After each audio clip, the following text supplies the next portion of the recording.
Welcome to Penrose Learning, where we make understanding easy.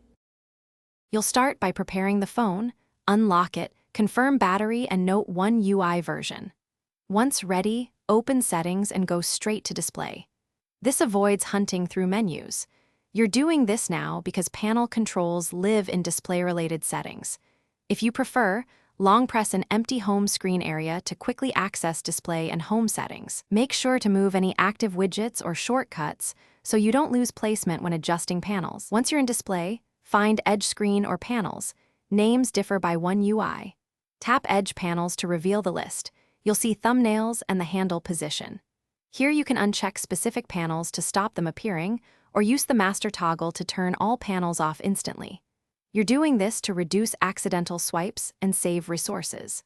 Make changes one at a time so you can confirm which panel provided which function before removing it permanently.